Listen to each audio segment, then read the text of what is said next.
The hospital told me I was finally well enough to leave after my hip surgery. My 4 children had promised they would take turns caring for me while I recovered, so I believed I would never have to face that journey alone.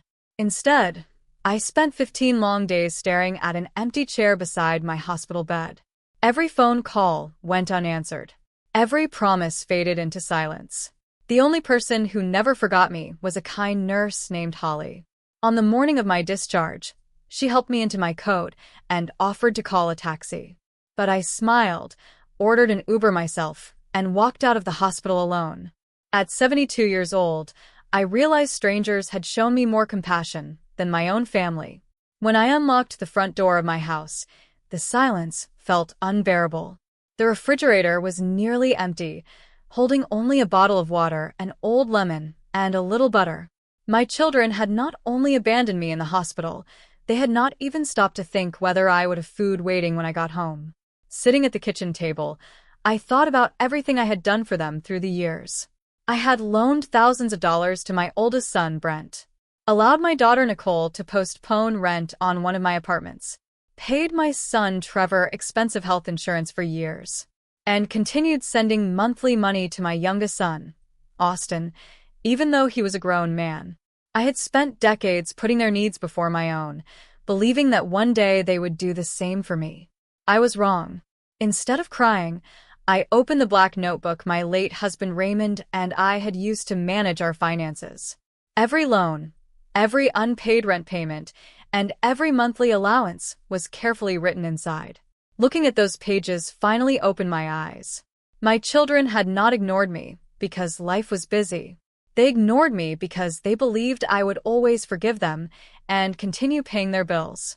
That afternoon, I called Raymond's trusted attorney, Charles Bennett, and asked him to come to my house.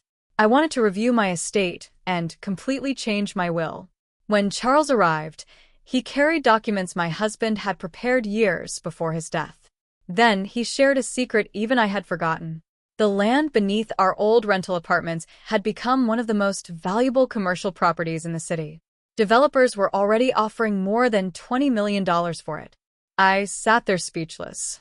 While my children believed I was an elderly widow living on a modest income, I was quietly sitting on a fortune they knew nothing about. A few days later, I invited all 4 of my children to Sunday dinner. They walked into my home pretending to care about my recovery, but their real intentions quickly became obvious. They suggested placing me in a retirement home and letting them control my finances because they claimed I was no longer capable of making responsible decisions. Before I answered, Charles Bennett walked through the front door carrying his briefcase. The room instantly became silent. I opened my notebook and calmly read every unpaid debt aloud. Brent still owed me thousands of dollars. Nicole had ignored months of unpaid rent. Trevor had enjoyed years of health insurance that I paid for. Austin had happily accepted monthly money while refusing to build a life of his own. Then Charles placed the property appraisal on the table.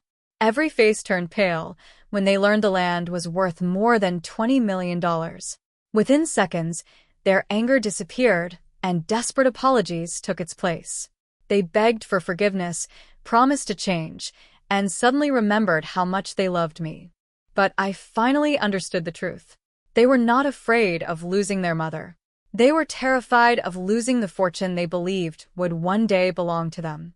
I calmly informed them that every debt would be repaid, every financial privilege had ended, and my new will no longer rewarded people who abandoned me when I needed them most.